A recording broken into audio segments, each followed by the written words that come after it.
Good day, peeps. Welcome to Heart Talks. You know, after last week's show, I had gotten a lot of comments about how did I learn to breathe to different timelines. How did I learn how to paint? Can I teach people how to paint this way? And can I teach people how to astral travel? And I was just like, in my always wanting to assist and help, I really would have liked to have said, yes, I can. But the answer kind of was like, no, I can't. I have no idea how to teach you what I found and discovered within me. These abilities that we have, that we're discovering, we don't really learn them. We're not taught them, but we do have people to help us discover them ourselves. And so I started making a list of the discoveries that have brought me to the skillfulness in using my tools these days. It started off whenever I was a kid, and I always had flying dreams. And those dreams, you know, everything was called a dream back then that wasn't in the 3D mode. And the most amazing thing about the flying dreams was that I had such a sense of who I am without the body of Sheila. And of course, I didn't have this vocabulary back then. Nobody talked about that back then, but and it was so wonderful to fly that I didn't even pay that much attention to where I was flying. And the landings were so amazing because I would be flying high and fast, and then I'd come down for that landing, and it was just the softest landing. And I got to tell you that those things happened to me. The one who flies was already within me. Okay, that ability was already in me, and it was already coming out. And I also remember as a kid in Southern California, there's what's called the Santa Ana winds, and actually, they're quite dangerous in the fire areas, but for me, when the Santa Ana winds would come, it's a warm wind, and I would sit out in the grass, and I would be in that wind, and I would always say, I love these winds because I can hear clearer. And I didn't even know what I meant by that back then. But now, when I look back, I realize back then I even had the ability to listen to the wind or speak to the wind. And of course, I had no idea that's what I was actually doing, but that is what was going on. And I also have memories of going into at a cellular level. Had no idea that's what it was called back then, but I do know that it was, that's what I was doing now. Later on, the painter within, I discovered the painter within. I had a dream one night, and I painted this entire picture of a pirate ship. The dream was so detailed, I remembered every stroke. I got up the next morning, I went and bought some paint supplies, and I painted this pirate ship. And it wasn't just that I painted the pirate ship, it was how I felt about the pirate ship. It was the sounds I remembered as I painted it. It was the feeling. It was everything about the pirate ship. Again, I really did not describe it like that back then. I just did it, and everybody, including myself, was amazed that I could do this thing. So there's where that painting started. And so the tool was to see it within first and then paint it on the canvas. Then you know, I would sit and look at a blank canvas until I had my vision clear and could see it. And then it was just a matter of filling in the colors. Okay. Now, you know, I'm not sure how to teach that. You know, go within, see a picture within first, and then see it on your canvas. That's all I've got to share. And for me, once I started my astral travels, it was sort of my therapy, because I needed to paint what I was experiencing, since it wasn't exactly easy to talk about it at that point. Okay. Another thing that happened to me was when I found the Urantia book. Okay. I was at somebody's house doing hair. I was making a phone call. I looked at this book. I opened it up and said, oh my God, this is the book I've been looking for all my life. Okay. I had no idea I was looking for a book all my life. I had no idea.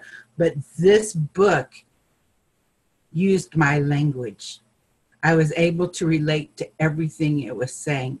It was as if the universe sent me the book, and I began receiving.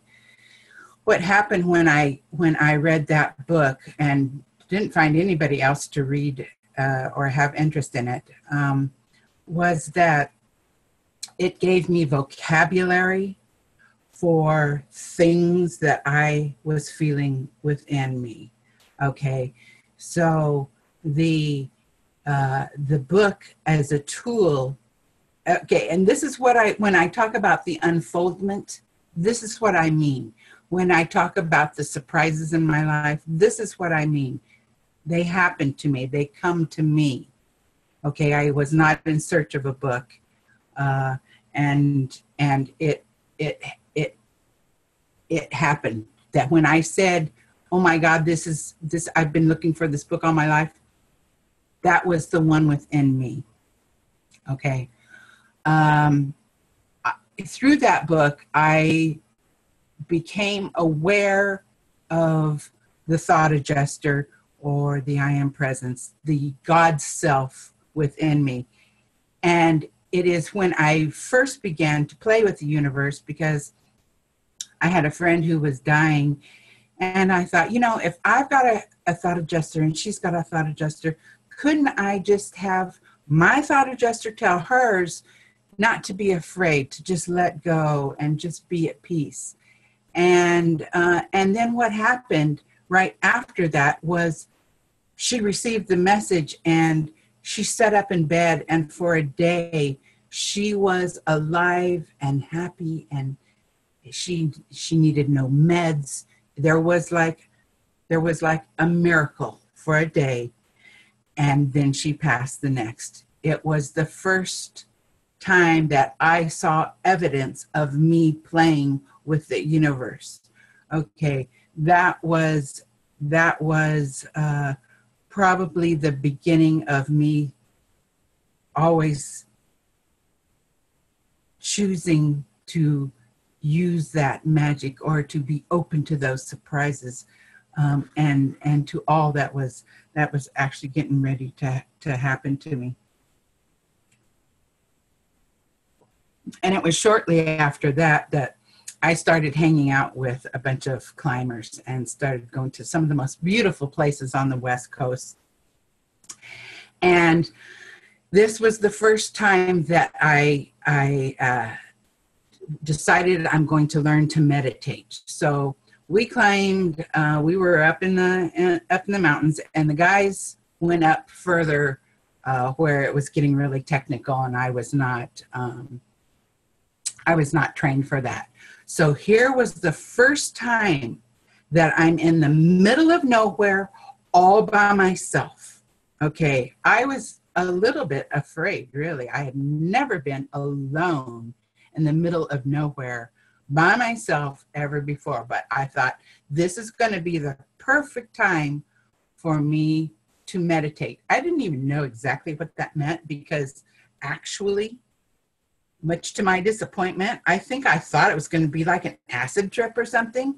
And all it was stillness. And I was just like, are you kidding? I climbed all the way up here for that.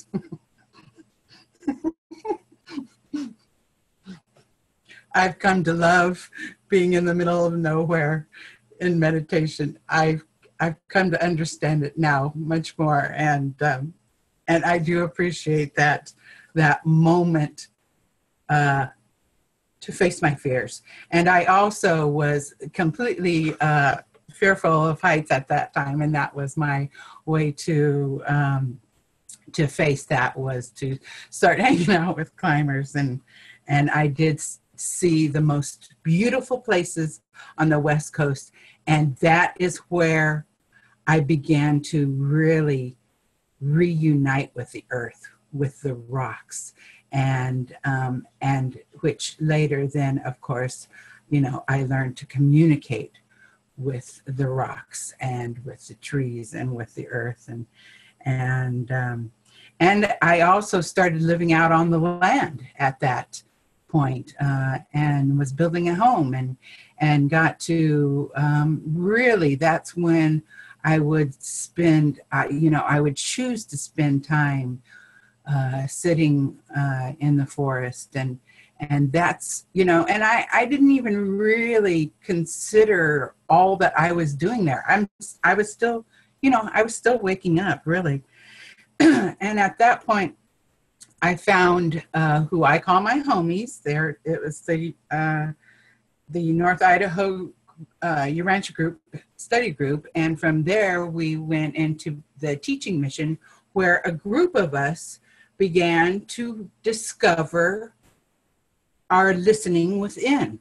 We were all learning how to transmit or to channel, and it was the most amazing experience to have a group of people beginning to do something that is so, it takes such trust and faith and practice, and you're kind of afraid you're going to be wrong at first. And I'm telling you, that group, who I call my homies,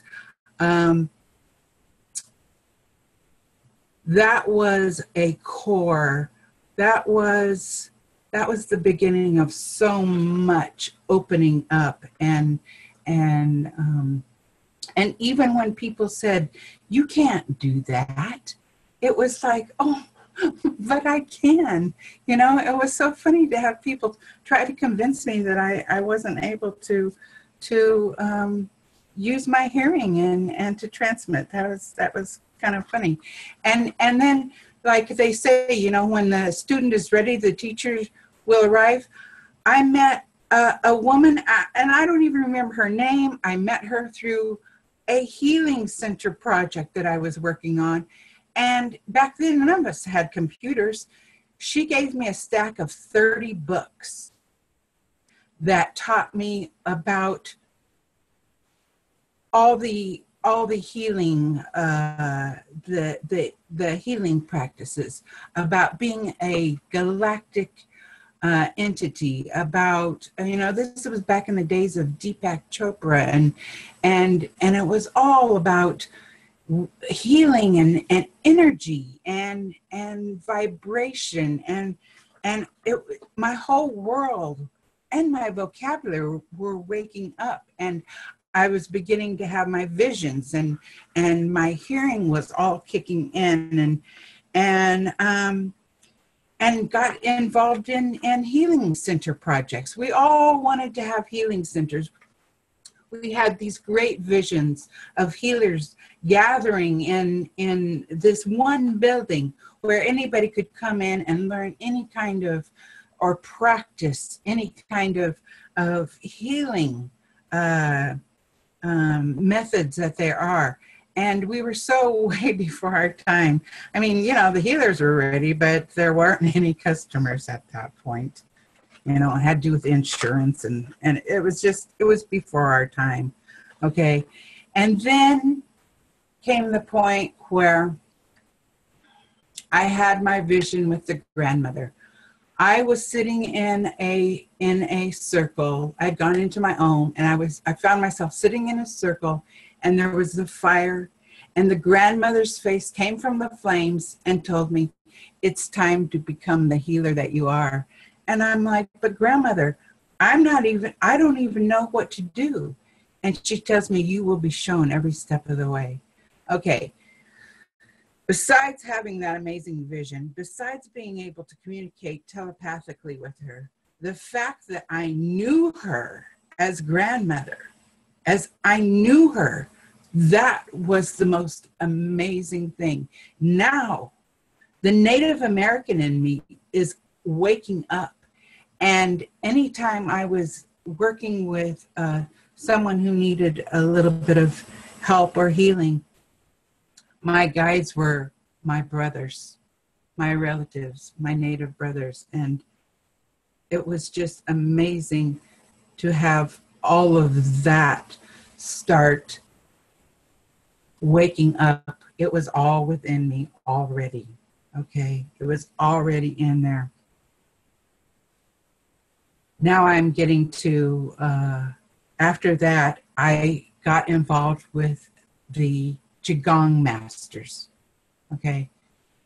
And this group of healers had all had their training in China, and they were networking with doctors and different healers. And a guy named Wang from China came to visit the group one day. And he was showing us the techniques that he uses in helping healers, helping people heal. And he used a pencil and a piece of paper, and he kind of used the pencil as a radar, and he also drew this little person with the pencil over it. Anyways, he showed us how to do it. Then he looked over me. I was sitting right next to him. He looks over at me, and he puts the pencil and paper in front of me. And I'm like, oh, no, because I have not claimed any like identity of being any kind of healer yet. I'm still like, I'm not a Reiki person. I'm not a this, I'm not a that. I'm just hanging out with all these people. Okay, so he tells me, he motions to me to do it. And I'm like, oh, I don't think and he slams the pencil on the desk and makes me do it. Who'd have known? I knew exactly what to do. I was able to see the exact thing. It's when I learned how to see a dark spot where the energy was not moving. I knew then how to, where and how, which chakra. This was the beginning of healing techniques that I had within me already. Okay. No one, and on that particular day, there was a doctor and a scientist, and we had the whole group there, all kinds of different healers and everything. And they were writing a book, and I got my story in that book of how on that day, I discovered within me that I had this ability. That was so cool. This is the unfoldment I talk about. These are the surprises that I talk about, that I so enjoy, and I love dancing with the universe. After I had met the Qigong gang, then George Bernard from Australia finds our group in Idaho. He has the 1111 construct that he's sharing with everyone, and I was very busy at the time. I didn't make it to the group. And a couple of weeks later, my friend Angus calls me and says, Sheila, George is at the house right now. You've got to come over. You've got to do this now. And I'm like, well, I don't know. He's like, come here now. And I'm like, all right. So I get over there. I get a very personal session with George, who teaches me the construct, which turns out to be my office within. It's my healing center within. It's where I have every possible thing that I could possibly ever need to use for anything I want to use. Okay, and I'm going to just do a whole show on the construct because it is what probably opened me up the most. It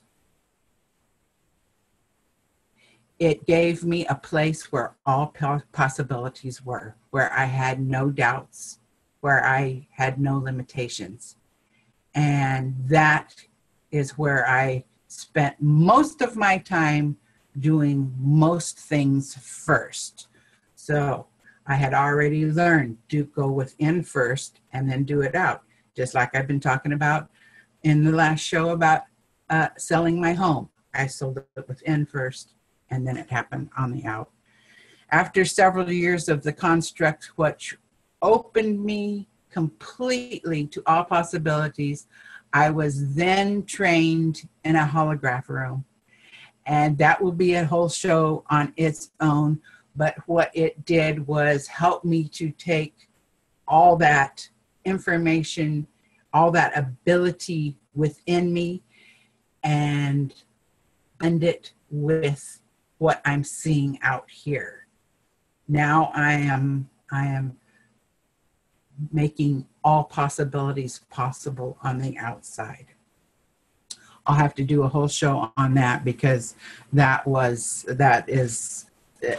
one of the most amazing experiences and training that I've ever been through.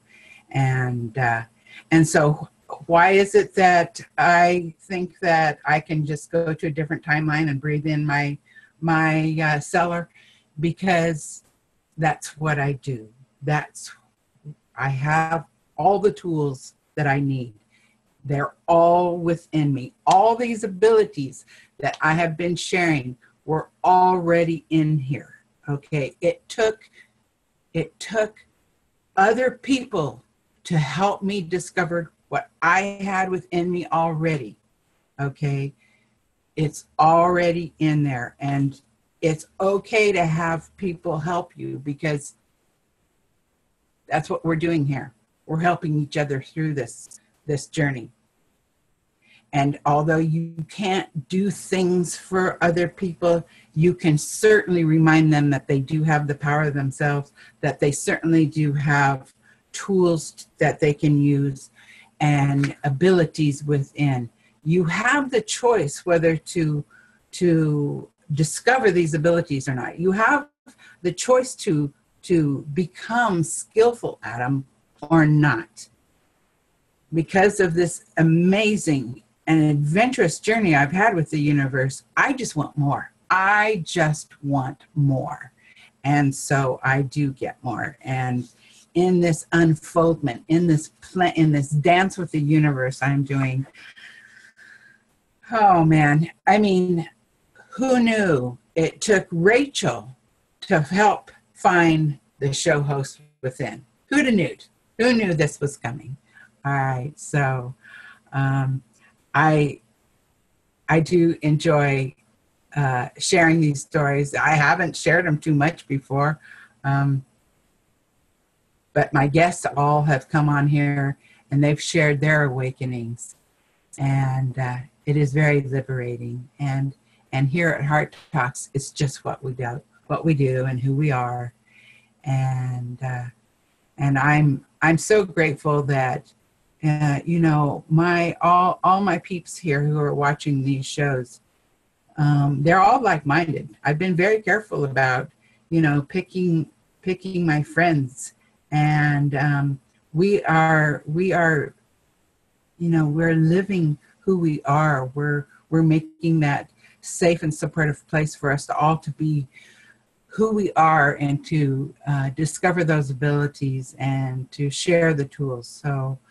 I hope you've enjoyed this. I've got a few more tools and a few more shows to share with you. And I thank you all. I thank you all so much for joining me. It just makes my heart so big. Thank you. From my heart to yours. Namaste.